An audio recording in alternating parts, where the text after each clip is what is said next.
ओम अज्ञानतिमिरान्धस्य ज्ञानञ्जनशलाकया चक्षुरुन्मिलितमेन तस्मै श्रीगुरुवे नमः। श्रीचैतन्यमनोभीष्टं स्थापितं येन भूतले स्वयं रूपकदा मह्यं ददाति स्वपदान्तिकं। वन्देऽहं श्रीगुरुः श्रीयुतपदकमलं श्रीगुरून् वैष्णवाचं श्रीरूपं साग्रजातं सगण रघुनाथान्वितं तं सजीवं साद्वैतं सावधूतं परिजनसहितं कृष्णचैतन्यदेवं श्रीराधाकृष्णपादान् सगणललिता श्रीविशाखान्विताश्च नित्यानंदम नमस्तुभ्यं प्रेमानंद प्रदायते कलोकलमस्य नाशाय जानवीपतये नमः।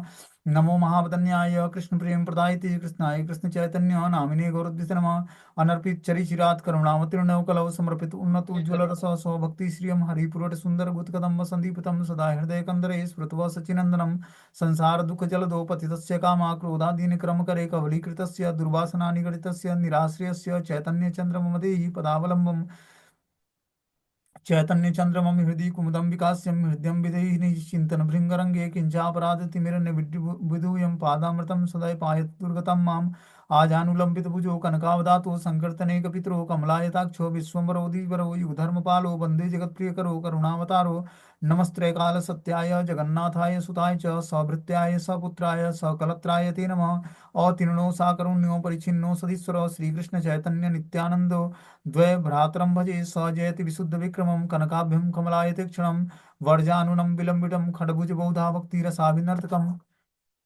जयति जयतु देव कृष्ण चैतन्य चंद्रो जयति जयतु कीर्तितस्य नित्या पवित्रम जयति जयतु वृत्तस्य विश्वेश्वमूर्ति जयति जयतु नित्य तत्स्वरूप सर्वप्रियाणम। पंचतत्वात्मकं कृष्णं भक्तरूप स्वरूपकं भक्तावतारं भक्ताख्यं नमामि भक्तिशक्तिकं। जय श्री कृष्ण चैतन्य प्रभु नित्यानंद श्री अद्वैत गदाधर श्रीवासादि श्री गौर भक्तवृंद। हरे कृष्ण कृष्ण कृष्ण हरे हरे हरे राम राम राम हरे हरे। तो इसमें आज आदि लीला भगवान श्री चैतन्य महाप्रभु की लीलाओं का हम लोग वर्णन सुन रहे थे। चैतन्य श्रीमद् चैतन्य भागवत आदि खंड द्वितीय अध्याय श्लोक संख्या प्यार संख्या 62 नंबर पढ़ना है आज हमें। बोलते हैं रमा दृष्टिपाते सर्वलोक सुख वसे व्यर्थ काले याय मात्र व्यवहार रसे। श्री लक्ष्मी की कृपा से सब लोग सुखपूर्वक रहते थे, परंतु उनका समय केवल व्यवहार रस अर्थात विषय रस में व्यर्थ व्यतीत होता था। लक्ष्मी देवी के अनुग्रह से ऐश्वर्यपूर्ण नवद्वीप में सब लोगों को सुख का स्थान होने पर भी जड़ीय सुख में उन्मत्त जन अक्षय ज्ञान संवर्धन के लिए इंद्रिय तर्पण युक्त विचार से ग्राम्य व्यवहार रस में निपुणता लाभ करके समय को वृथा ही नाश करते थे। जब क्या होता है, लक्ष्मी देवी का अनुग्रह होता है तो व्यक्ति को ऐश्वर्यपूर्ण जीवन प्राप्त होता है। तो नवदीप धाम में लक्ष्मी देवी के अनुग्रह से ऐश्वर्यपूर्ण नवदीप के सभी लोग सुख का स्थान होने पर जड़ी सुख में उन्मत्त हो गए थे। जड़ी सुख मतलब जो भौतिक सुख है उसमें उन्मत्त थे और अक्षय ज्ञान संवर्धन के लिए इंद्रिय तर्पण युक्त विचार से ग्राम्य व्यवहार रस में निपुणता लाभ करके समय को वृथा ही गवा रहे थे। मतलब वो ग्राम व्यवहार मतलब जो इंद्रिय तर्पण युक्त व्यवहार है उस व्यवहार का उपयोग करके वो और जो है अपना समय का वृथा ही नाश कर रहे थे। त्रिदंडी स्वामी शिला प्रबोधान सरस्वती पाद अपनी रचित श्री चैतन्य चंद्रामृत में 113वें श्लोक में श्रीमन महाप्रभु के उदय और प्रचार काल में कृष्ण विमुखी जड़ विद्या और जड़ तपस्या अभिमान में मत्त विषयी लोगों की चित्त वृत्ति को इस प्रकार से वर्णन कर रहे हैं कि स्त्री पुत्रादि की चर्चा से में सारे विषयी रुचि विशिष्ट थे। साख्य न्याय और वैशिष्टिक आदि हेतुवाद युक्त दर्शन में आकृष्ट पंडित शास्त्र वार्तालाप अर्थात वादानुवाद में प्रजल्प में व्यस्त रहते थे। क्या प्रबोधानंद सरस्वती महाराज बोलते हैं कि श्रीमन महाप्रभु के उदय और प्रचार काल के समय जो कृष्ण विमुखी लोग थे मतलब भगवान कृष्ण से के ज्ञान से जो विमुख थे वो जड़ विद्या और जड़ तपस्या अभिमान में मत रहते थे और विषय का वो हमेशा आश्रय लिया हुआ था। उन्होंने स्त्री पुत्र आदि की चर्चाओं में हमेशा विशिष्ट रुचि रखते थे वो। और साख्य न्याय और वैशिष्टिक ज्ञान हेतुवाद युक्त दर्शन के प्रति आकृष्ट थे। शास्त्र वार्तालाप या वादानुवाद में प्रजल्प में व्यस्त रहते थे। मतलब उनका कोई भी कृष्ण से सब्जेक्ट विषय विषय कोई भी चर्चा के प्रति आकृष्ट नहीं थे। वो सारी वार्तालाप जो है भौतिक धरातल पर होती थी उनकी। प्रातंजलि दर्शन में आकृष्ट योगी वायु निरोधक युक्त रेचक पूरक और कुंभक आदि में प्रमत्त थे। सब तपस्वी अनेक कष्ट साध्य और वैराग्य साधन में व्यस्त थे, और जीवन मुक्ताभिमानी ज्ञानी निर्विशेषतः वेदांत मत के विचार से में उन्मत्त रहते थे। तो इस तरह से भगवान जब चैतन्य महाप्रभु अपने लीलाएं संपन्न करना शुरू किए, तो उस समय जो भी जो लोग नहीं थे, वो भक्ति के विमुख जो लोग थे, उन्होंने अलग अलग साधनों का प्रयोग करके अपने को उन्मत्त रखते थे। वो कुछ लोग क्या करते, स्त्री पुत्र आदि की चर्चा में व्यस्त रखते, कुछ लोग सांख्य न्याय और वैशिष्टिक और हेतुवाद युक्त दर्शन में पढ़कर व्यस्त रहते, कुछ लोग प्रातंजलि दर्शन के प्रति आकृष्ट थे और पूरक रेचक और कुंभक आदि योग विधियों का पालन करते, कुछ लोग तपस्या में रत रहे, और इस तरह से कष्ट साध्य और वैराग्य साधन में व्यस्त रहकर जीवन मुक्त अभिमानी व्यक्ति जो है वेदांत मत के ही विचार में उन्मत्त रहते थे। वो बोलते हैं, कृष्ण नाम भक्ति शून्य सकल संसार, प्रथम कलिते हैला भविष्य आचार। सारा संसार कृष्ण और बलराम की भक्ति से शून्य था, यहाँ तक कि कलयुग के मध्य और अंत में होने वाला अनाचार प्रथम कली में भी फैल गया था। तो जब कली का प्रथम चरण था, बता रहे हैं कि सारा संसार जो है कृष्ण और राम की भक्ति से शून्य था, यहाँ तक कि कलयुग के मध्य और अंत में होने वाला अनाचार प्रथम कली में ही फैल गया था। जो कलयुग के मध्य और अंत चरण में होगा, वो अनाचार जो है प्रथम कली के अभी कलयुग प्रकट हुआ था, तभी ये सारे जो है दोष प्रकट होने लगे थे उसमें। कली के शेष भाग में सब प्रकार की असद व्यवहार रूप भगवत विमुक्ता के संपूर्ण जगत में प्राधान्य प्राप्त करने से सर्व जीव मात्र एकमात्र धर्म या कर्तव्य भगवान बलराम और कृष्ण की सेवा से वंचित थे। तो जब कलयुग का प्रभाव शुरू हुआ, तभी से भगवत विषयों से विमुखता आदमी को प्राप्त हो गई, और वो क्या हुआ, वो भगवान एकमात्र धर्म उसका भगवान कृष्ण और बलराम की सेवा से वंचित होना उसको लगा, कि हमारा एक जीव का मात्र धर्म क्या है, भगवान की भक्ति से विमुख हो जाना। ये क्या है, कलयुग का प्रभाव था उसके। बोलते हैं, धर्म कर्म लोग सबे एहि मात्र जाने, मंगल चंडीर गीते करे जागरणे। दंभ करी विष हरि पूजे कौन जन, पुतली करे कोहे दिया बहुधन। सभी लोग इसी को धर्म एवं कर्म जानते थे, और मंगल चंडी के गीत गाते हुए रात्रि जागरण करते। तो कोई भी वो भगवान की भक्ति से कोई भी नहीं जुड़ता था, क्या करते, वो मंगल चंडी एक देवी होती है, उनकी पूजा करके उनका उन्हीं के नाम का कीर्तन करके रात्रि में जागरण करते सभी लोग। कोई कोई मनुष्य दम्भ पूर्वक मनसा देवी की पूजा करते थे, और कोई कोई बहुत सा धन लगाकर उसकी पुतली मूर्ति बनाकर उनको पूजते थे। इस तरह से महाप्रभु जब प्रकट हुए, तो ये सारे लक्षण जो है संसार में फैला हुआ था, कि सभी लोग दम्भ पूर्वक मनसा देवी की पूजा करते हैं, और उनकी पुतलियां बनाकर उनकी मूर्तियां बनाकर उनको बहुत सारा धन लगाकर उनकी मूर्ति बनाते और उसकी पूजा और वंदना करते। उस समय जड़ विद्या इतनी प्रबल हो गई थी कि हरि सेवा विहीन विचार को ही पांडित्य कहकर लोगों को भ्रम होता था। उस समय जड़ी विद्या जो भौतिक विद्या है, उसमें इतना लोग प्रबल थे कि उनको हरि सेवा से विहीन थे, और अपने को पंडित होने का भ्रम उनको हो गया था। साधारण लोग मंगल चंडी के गीत गाकर और सुनकर सांसारिक सुख सुविधा वर्धन को ही धर्मानुशीलन के दर्शन आदर्श रूप में विश्वास करते थे। असल में अनात्म और अभक्ति युक्त चेष्टा में धर्म रूप की भ्रांति होने से सांसारिक जन के अन्याभिलाष कर्म और ज्ञान के आवरण की प्रबलता के कारण आत्मविद भगवत भक्तों के चरणों का अर्चन ही, जो जीव का एकमात्र प्रयोजित विषय है, वो उनके मन में नहीं था। तो उनका मन जो है सांसारिक सुख सुविधाओं के वर्धन में लगा हुआ था, और धर्मानुशीलन जो जीवन का चरम आदर्श है उसके प्रति उनका विश्वास नहीं था। उनका असल में अनात्म और अभक्ति युक्त चेष्टा में ही वो धर्म का अवलंबन करते थे, और इस तरह से जो है वो आत्मविद भगवत भक्तों के चरणों का अर्चन और जीव का एकमात्र जो प्रयोजन है, उनमें उनका मन नहीं लगता था। ठीक है ना, न तो भक्तों के संग में और न ही भगवान की भक्ति में। बोलते हैं, साधारण लोग विशेष करके धनवान वैश्य संप्रदाय समारोह के साथ मनसा देवी की पूजा करके अर्थ आदि द्वारा ब्राह्मण आदि पंडित समाज को मोल लेकर वैश्य समाज के अधीन करने की चेष्टा करते थे। तो जो वैश्य समाज था, वो क्या करता, महासमारोह मनाते मनसा देवी के नाम से, उनकी पूजा करते पूरे अर्थ आदि लगाकर, और सारे ब्राह्मण पंडित समाज को मोल देकर मतलब धन देकर वैश्य समाज के अधीन करने की चेष्टा करते थे। विभिन्न प्रकार के देवी देवताओं और बहुत प्रकार की मूर्तियों का निर्माण कराकर वे बहुत सा धन दान करते थे। आजकल भी रसादी यात्रा के समय विभिन्न प्रकार की मूर्तियों के निर्माण करने की प्रथा प्रचलित है।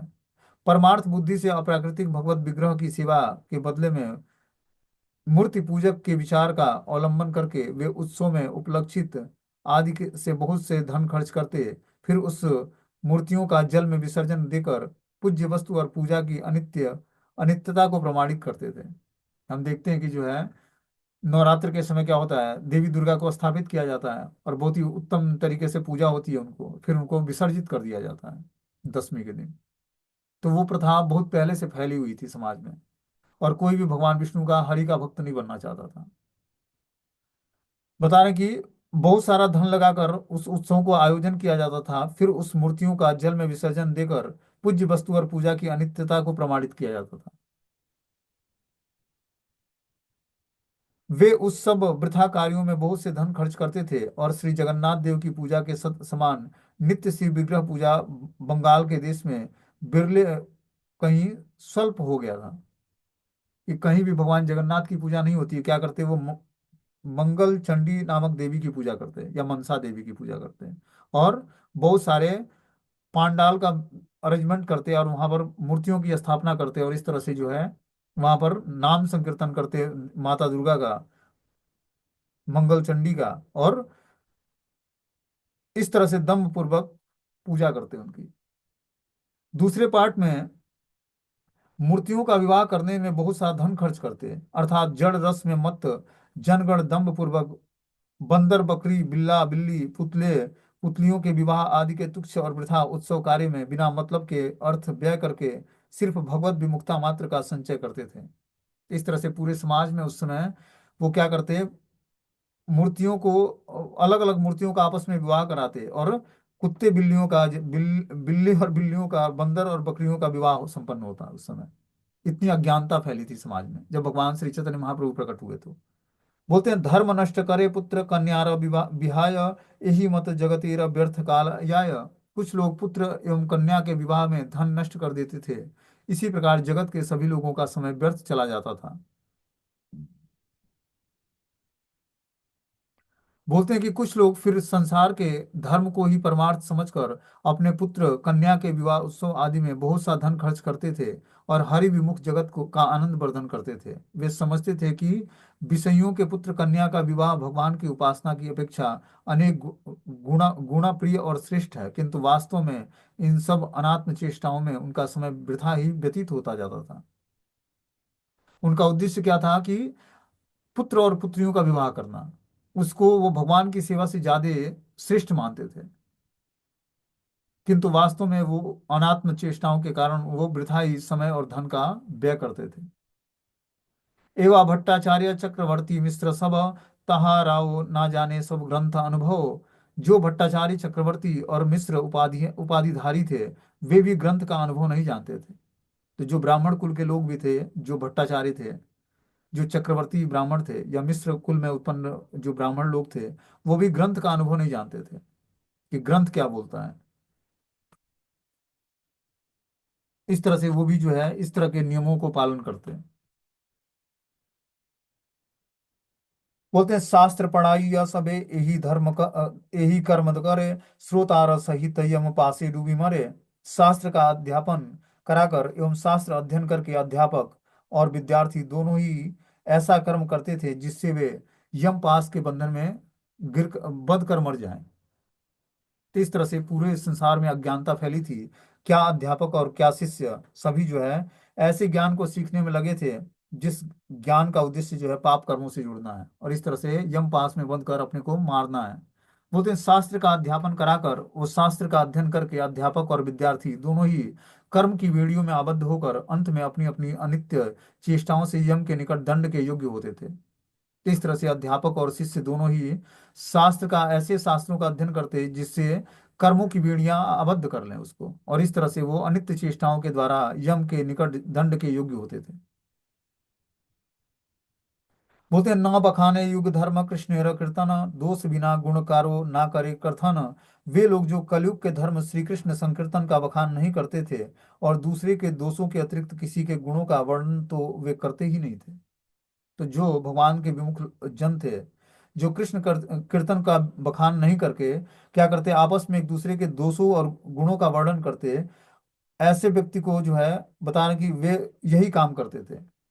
उनका एक ही कार्य था कि लोगों के अंदर दोषों के गुणों का गान करना। जबकि कलयुग का धर्म क्या है? नाम संकीर्तन करना, भगवान श्री कृष्ण के कीर्तन का बखान करना। लेकिन वो कार्य न करके वो आपस में एक दूसरे के दोषों और गुणों का वर्णन करते।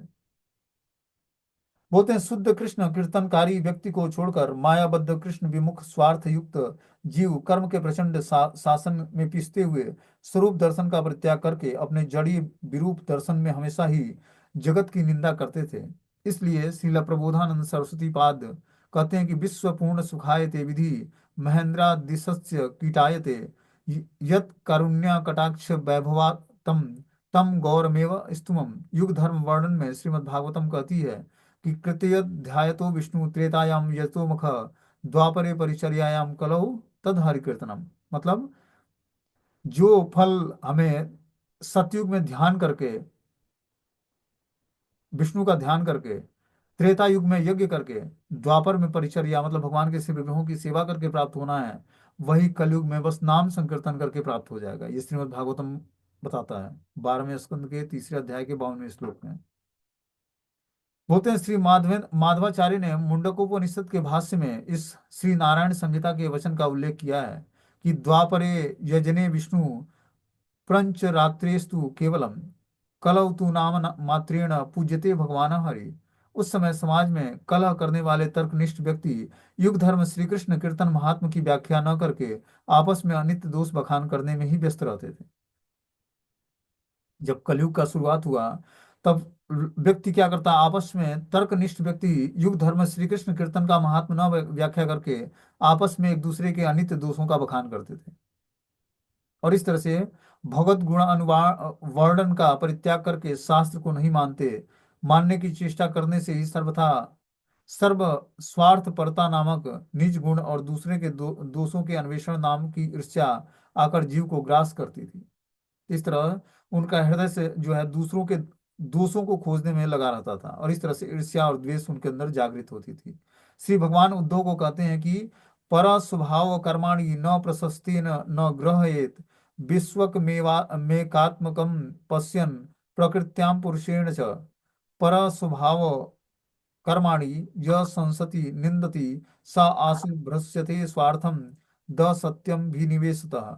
जो अद्वैत ज्ञान के अभाव में विश्व में परस्पर प्रकृति पुरुष भेद दर्शन और अपनी वृत्ति से अद्वैत ज्ञान का अभाव लक्ष्य करते हैं, वे दूसरों के स्वभाव और क्रियाओं के आदर और निंदक आदि में मत रहते हैं।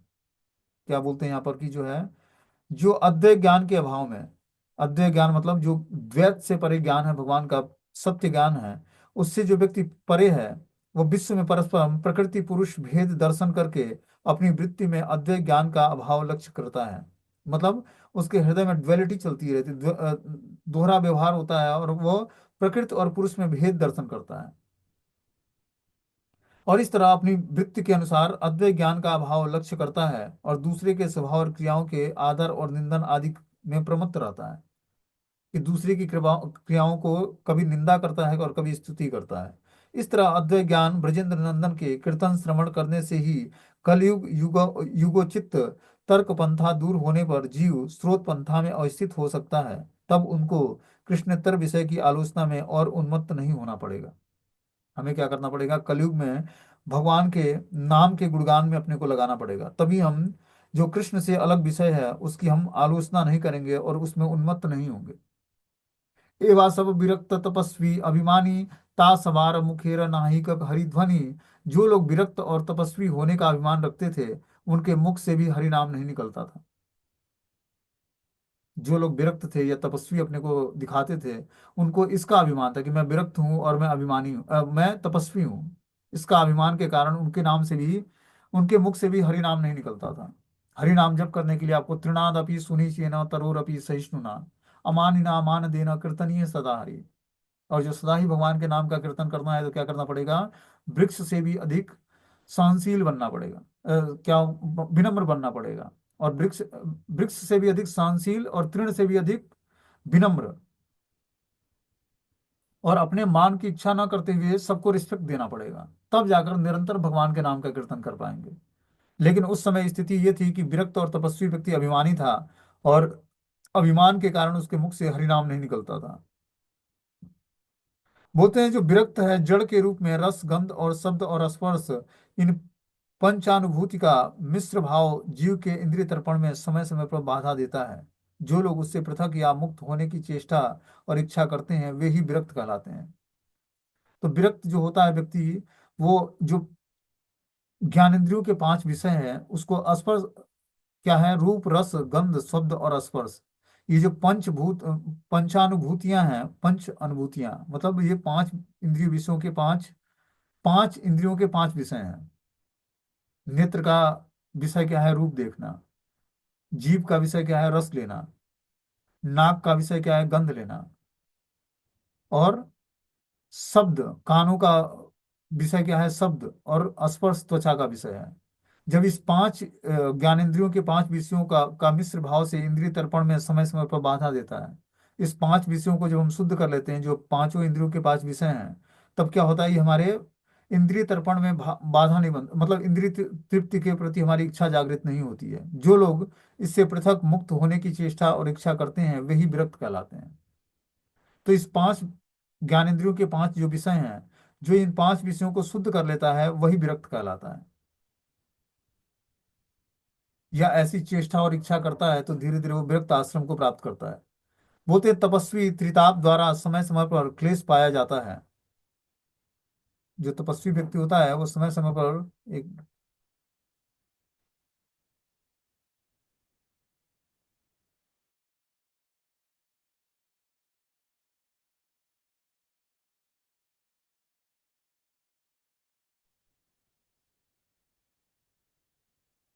बोलते हैं तपस्वी त्रिताप द्वारा समय समय पर क्लेश पाया जाता है, इसलिए उस प्रकार की विपद से उद्धार प्राप्ति की समर्थता प्राप्त के उद्देश्य से जो चेष्टा करता है वे ही व्रती या तपस्वी कहलाता है। हमें क्या करती है प्रकृति, इस भौतिक संसार में जो है त्रय ताप देती है। लेकिन जो विरक्त विरक्त व्यक्ति होता है, जो तपस्वी होता है या व्रती होता है, उसको ये त्रय ताप नहीं सताती है। बोलते हैं वो समर्थशील हो जाता है कि वो तपस्वी व्यक्ति त्रय तापों से ऊपर उठ जाता है, इस क्लेशों से वो प्रभावित नहीं होता है। यद्यपि विराग और तपस्या जगत के क्लेश निवारण के उपाय स्वरूप मालूम होते हैं, तब भी तपस्या और विराग प्रकार भेद से अधुक्षज सेवा रूप में अपने अपने तात्पर्य से भ्रष्ट होने पर भी वैसा फल उत्पादन नहीं कर सकते। सब प्रकार के विराग और तपस्या भगवान के नामोच्चारण करने वाले सब भक्तों की ही गौड़ भाव की नित्य संपत्ति है। क्या बोलते हैं, अधोक्षज सेवा रूप जो भगवान की सेवा है, अपने अपने तात्पर्य से भ्रष्ट होने से वैसा फल उद्यापन नहीं करता है। नाम उच्चारण करने वाले, तपस्या भगवान की नाम उच्चारण करने वाले सब भक्तों को की ही गौड़ भाव से नित्य संपत्ति है। कि जो जो नाम उच्चारण करने वाले लोग हैं, जो नाम जप करने वाले लोग हैं, उनको क्या करना पड़ेगा, विराग उत्पन्न करना पड़ेगा भौतिक विषयों से, और दिव्य तपस्याएं करनी पड़ेगी। इस तरह से वो, यही उनकी नित्य संपत्ति है कि वो धीरे धीरे भौतिक संसार से विराग उत्पन्न करें और तपस्या करें और फिर नाम जप करें। यही उनकी नित्य संपत्ति है जो विरक्त आश्रम में है। श्री नाम भजन परित्याग करके स्वतंत्र विराग और तपस्या की कल्पना करते हैं, उनकी सारी चेष्टाएं व्यर्थ जाती हैं। जो बिना भजन किए ही विराग और तपस्या उत्पन्न कर लेता है, कल्पना मात्र करता है, उसकी ये सारी विरक्ति और तपस्या सब जो है व्यर्थ चली जाती है, उसकी सारी चेष्टाएं ही व्यर्थ होती हैं। यदि विरक्त और तपस्वी संप्रदाय भोग परायण होकर श्री हरि के पाद पद्म भक्ति धन से वंचित हो जाए तो उसके वैसे अति कष्टदायक साधन से ही किसी भी सुफल की आशा नहीं की जाती है। कि जो विरक्त व्यक्ति है वो तपस्या आदि संप्रदाय या भोग परायण होकर श्री हरि के पाद पद्म भक्ति से के धन से वंचित हो जाए। तपस्या करना आसान है, लेकिन अगर जो उस तपस्या के साथ भगवान की भक्ति नहीं करते हो तो उसका, उस तपस्या का कोई फल नहीं मिलने वाला है।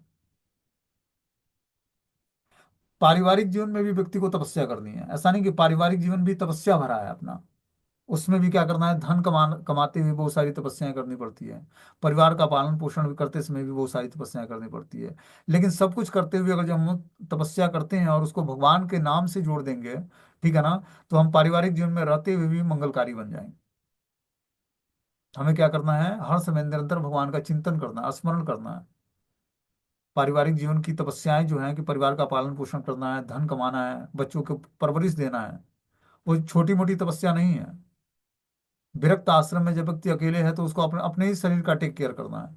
लेकिन जो पारिवारिक जीवन की जो तपस्या है वो तो बहुत ही हायर लेवल की तपस्या है।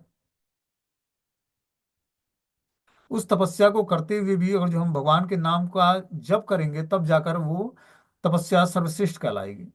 और वही तपस्या हमें करनी है कि हम निरंतर अपने हर एक्टिविटी करते हुए भगवान के नाम का स्मरण करते रहें। तब जो तपस्या होगी वो दिव्य स्तर पर होगी। बोलते हैं, महाप्रभु के आविर्भाव से पहले बैरागी या तापस गण हरि भजन रहित थे। नारद पंचरात्र में कहते हैं कि आराधितो यदि हरि तपसा ततः किम। नाराधितो यदि हरि तपसा ततः किम, अंतर्बहिर्यादि हरि तपसा ततः किम, नान्त वही यदि हरि तपसा ततः किम। श्रीमद् भागवतम में भगवान श्री कृष्ण ने उद्धव को कहा है कि न निर्विण्यो नातिशक्तो भक्ति योगो अस्य सिद्धत एव न ज्ञानम न च वैराग्यम प्रायम श्रेयो भवेदियम। कि अगर जो व्यक्ति जो है निर्विण्णम नाति सक्तो भक्ति योगो अस्त सिद्धियम न ज्ञानम न वैराग्यम प्रायम श्रेयो भवेदियम। बोलते हैं, अति बड़ सुकृति से स्नानेर समय गोविंद पुंडरीकाक्ष नाम उच्चारय।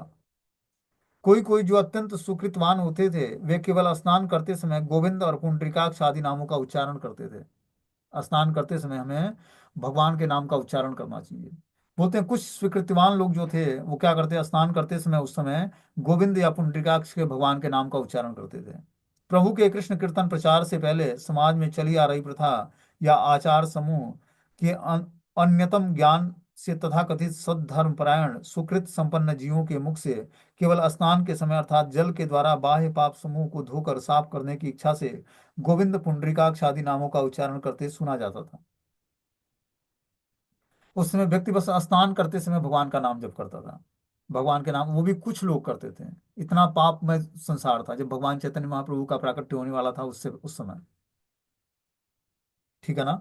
बोलते हैं, केवल स्नान के समय अर्थात जल के द्वारा बाह्य पाप समूह को धोकर साफ करने की इच्छा से भगवान गोविंद या पुंडरीकाक्ष आदि नामों का उच्चारण करते सुना जाता था।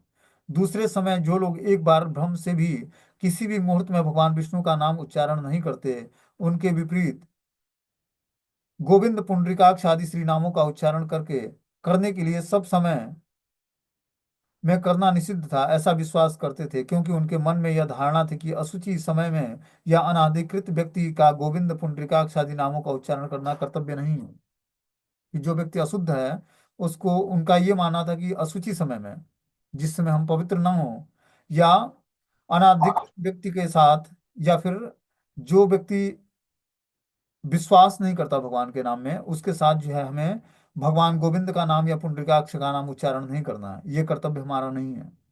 उस समय का तथाकथित वेदांतुगत समाज इस प्रकार से दुर्भाग्यग्रस्त हरि विमुख था। आखिर में जीवों के एकमात्र बाध्य महाबद न्याय श्री चैतन्य महाप्रभु ने शिक्षाष्टकम के नामनाकारी श्लोक के इस प्रकार का विचार निरस्त हुआ था। इस तरह से भगवान चैतन्य महाप्रभु ने शिक्षाष्टम का जो नामनाकारी बहुधा निज सर्वशक्ति तत्रा दरा नियपते स्मरणे न काले एतादृशी तब भगवन नमाभि दुर्देव मीदृशी महा जानुनानुराग। इस श्लोक का उद्घाटन किया और इससे सारे जो है उनके विचार निरस्त हो गए। जो उनके विचार उन्होंने पाल रखे थे भगवान के नाम के जप के समय, जप के लिए, कि अशुचि अवस्था में या अनाधिकृत व्यक्ति के सामने इस मंत्र का जाप नहीं करना है या भगवान के किसी भी नाम का उच्चारण नहीं करना है, ये उनकी धारणा बन गई थी। लेकिन भगवान जब चैतन्य महाप्रभु आए तो उन्होंने शिक्षाष्टकम के श्लोकों के माध्यम से इस विचार को निरस्त किया। बोलते हैं, गीता भागवते ये जने जने ते पढ़ाय भक्तिरा व्याख्यान नाही ताहारा जीवाय। जो व्यक्ति गीता और भागवत पढ़ाते थे उनकी भी जीवा से भक्ति की व्याख्या सुनने में नहीं आती थी। ऐसा कलयुग का प्रभाव शुरू हुआ शुरुआत में।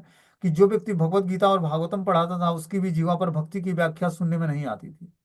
वो कुछ दूसरा ही सब्जेक्ट पढ़ाता था भक्ति के नाम पर। बोलते हैं कि भारत सर्वशास्त्रेण भारते गीतिकावरम विष्णु सहस्त्र नामापि ज्ञेयम पाठ्यच्य तद्वयम। गीता भगवान श्री कृष्ण श्रीमद् भगवत गीता के वक्ता और अर्जुन की ही श्रोता हैं। यह महाभारत के भीष्म पर्व के अंतर्गत अष्टादश अध्याय और सप्त सप्त श्लोकात्मक भक्ति शास्त्र और परमार्थ पद के पथिकों के लिए आदि पाठ्य ग्रंथ है। ये जो भगवत गीता ग्रंथ है, बता रहे हैं कि यह अष्टादशों से अष्ट अध्यायों से अष्टादश अध्यायों से पूर्ण है, मतलब 18 अध्याय हैं। सप्त सत श्लोकात्मक है ये, मतलब 700 श्लोक हैं। भक्ति शास्त्र है ये, परमार्थ पद के पथिकों के लिए ये आदि पाठ्य ग्रंथ है भगवत गीता। भागवत श्री व्यास देव द्वारा रचित अष्टादश पुराण के अंतर्गत अष्टादश सहस्त्र श्लोकात्मक सात्वत पुराण शिरोमणि है। और यह अमल पुराण का दूसरा नाम परमहंसी या सात्वत संहिता कहलाता है। तो जो भागवतम है वो अष्टादश अध्यायों से पूर्ण है, मतलब 18 अष्टादश सहस्त्र श्लोकात्मक से, मतलब वो 18,000 श्लोकों से पूर्ण वो सात्विक पुराण है। और वो सारे सात्विक पुराणों का शिरोमणि है। ठीक है ना। मतलब ये क्या बोलते हैं इसको, महाभागवत पुराण बोलते हैं। तो ये क्या है बता रहे हैं यहाँ पर कि अमल पुराण कहा जाता है इसको, और ये परमहंस संहिता है और सात्वत संहिता है। ये परमहंस व्यक्तियों के लिए है। और क्या है, सात्वत पुराण बोलते हैं इसको, सात्वत संहिता बोलते हैं। अर्थो अयम ब्रह्म सूत्राणाम भारतार्थम निविर्ण्यम गायत्री भाष्य रूपो असो वेदार्थम परिगृहीतम। इस गरुड़ पुराण वचनों से मालूम होता है कि इस शास्त्र सम्राट या अमल प्रमाण स्वरूप महापुराण को एक धार से उपनिषद की तरह श्रुति प्रस्थान में अपने गुरुदेव महाभागवत श्री सूत गोस्वामी के प्रति श्री सौनक आदि ऋषियों की उक्ति है कि ये जो श्रीमद् भागवतम है ये सूत गोस्वामी और सौनक आदि ऋषियों की उक्ति दी हुई है उसमें। महाभारत और पुराण आदि की तरह स्मृति प्रस्थान माना गया है श्रीमद् भागवतम के महात्म के विषय में। श्री चैतन्य भागवत के मध्य लीला के 21वें अध्याय के अंतिम प्यार में और चैतन्य चरितामृत के मध्य खंड के पहले अध्याय में खड संदर्भ के अंतर्गत तत्व संदर्भ में जीव गोस्वामी प्रभु के द्वारा इसका विस्तृत वर्णन है। यह ग्रंथ मुक्त पुरुष परमहंस वैष्णव के द्वारा सर्वदा विवेचना के योग्य है। उस समय जिनको गीता और भागवत आदि शुद्ध भक्ति ग्रंथों का पाठ करते देखा जाता था, उन सब पाठकों के जीवा से भी भगवत भजन ही जो जीव का एकमात्र कर्तव्य है उस प्रकार की कोई भी व्याख्या नहीं सुनी जाती थी। इतना कलयुग का तीव्र प्रभाव था भगवान चैतन्य महाप्रभु के प्रकट होने से पहले कि जो भगवत गीता भागवतम का वर्णन करते उनके जीवा से भी भगवान का भजन नहीं निकलता था। इस प्रकार कोई भी व्याख्या सुनने योग्य नहीं थी।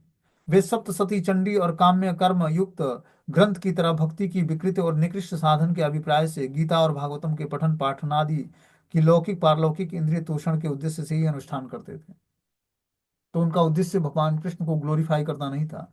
वो क्या करते, देवी जो सप्तसती चंडी है और काम में कर्म युक्त ग्रंथ थे, वो उसी को वो भागवतम समझते थे। भागवतम के पठन पाठन आदि की लौकिक पारलौकिक इंद्रिय तोषण के उद्देश्य से अनुष्ठान करते थे। वर्तमान काल में विद्ध भक्त संप्रदाय में भी इस प्रकार के भाव से गीता भागवतम का पाठ किया जाता है। इंद्रिय सुख लंपट मायाबद्ध जीव का इस प्रकार से गीता भागवतम पाठ अपनी मंगल प्राप्ति के प्रतिबाधन और नरक में ले जाने वाला होता है।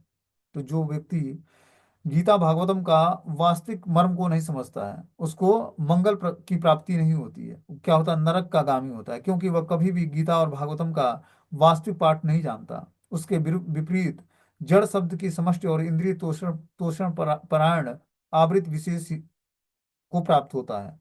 तो ऐसा व्यक्ति जो है जड़ विषयों के प्रति समष्टि होता है और इंद्रिय तोषण के प्रति परायण हो जाता है।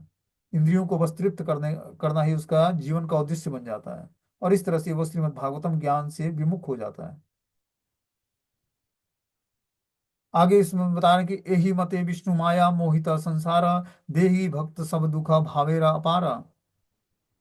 इस प्रकार संसार को विष्णु माया से मोहित देखकर सभी भक्त मन में बहुत दुखी होकर सोचने लगे। तो इस तरह से जब सारा संसार जो है इस तरह के त्रापों से जल रहा था कि वो गीता भागवतम का शुद्ध भगवान का ग्लोरिफिकेशन नहीं करते और देवी दुर्गा चंडियों की पूजा उपासना करते, उन्हीं के नाम का कीर्तन करते, तो इस तरह से जो विष्णु भक्त थे इस माया के द्वारा मोहित होकर सभी भक्त मन में बहुत दुखी होते। तथापि पंडित कुल में और संसार में मत जन की चेष्टा का सम्यक रूप से दर्शन करके भगवत भक्त मन ही मन विशेष रूप से दुखी थे, और भगवत विमुख जगत में श्रेष्ठ अभिमानी व्यक्तियों को विष्णु माया से मोहित देखकर उनके मंगल की चिंता के लिए दुख प्रकाश करते थे। तो जो विष्णु भक्त थे, वो संसार में इस तरह के लक्षणों को देखकर उनके अंदर भगवत विमुख जनों के प्रति करुणा हृदय में जागृत हुई, और बोलते हैं कि श्रेष्ठाभिमान व्यक्तियों को विष्णु माया से मोहित देखकर उनके मंगल की चिंता और दुख प्रकाश हुआ उनके हृदय में। दाम्भिक पांडित्य अभिमानियों को उनके सामने दिखाई दे रही असत चेष्टा से छुटकारा दिलाने के लिए प्रबंध करने पर बुद्धि भ्रष्टता के दोष के कारण दया प्रदर्शन करने वाले भक्तों पर आक्रमण कर सकते थे। तो इस तरह से कुछ भक्त लोग और जो दया दिखाकर लोगों को भगवान की भक्ति से जोड़ना चाहते थे, तो उनको जो दाम्भिक पंडित अभिमानी व्यक्ति थे, वो क्या करते, प्रताड़ित करते। बुद्धि भ्रष्टता के दोष के कारण दया प्रदर्शन करने वाले भक्तों पर आक्रमण कर देते थे, एवं उन उस प्रकार के आक्रमण के फल से उनकी अपनी भजन चेष्टा में बाधा हो जाती थी। इस आशंका से हरि विमुख जीव के कपटता पाप मलिनता दर्शन से दुख करने के सिवा उन पर दुख दुखी शुद्ध भक्तों का दूसरा कोई भी मार्ग नहीं था। वे जानते थे कि ये सब अहंकार विभूर्ण आत्मा जीव आसुरी मोहिनी देवी विष्णु माया की विक्षेपात्मिका और आवरणीय वृत्ति द्वारा महाविपदग्रस्त और मृत्यु पथ के पथिक हो गए हैं। तो इस तरह से पूरा संसार जो है क्या था कि हरि विमुख था, भगवान से विमुख था, और वो पाप मलिन कर्मों को ही वो अपना वास्तविक पेशा मान रखा था उन्होंने। लेकिन जो हरि जो सम्मुख जन थे, भगवान का जो भजन करते थे, उनको इन जीवों के प्रति करुणा जागृत हुई, लेकिन उनको भी ये स्वीकार करने को तैयार नहीं हुए जो भगवान से विमुख जन थे। और इस तरह से वो ये जान पाए कि ये जो अहंकार विमूढ़ आत्मा है और आसुरी मोहिनी देवी विष्णु माया के द्वारा जो विक्षेपित है और आवरणित किया गया है इनका जो हृदय है, वो महाविपदग्रस्त और मृत्यु प्रत के लिए ये अग्रसर हो रहे हैं आगे।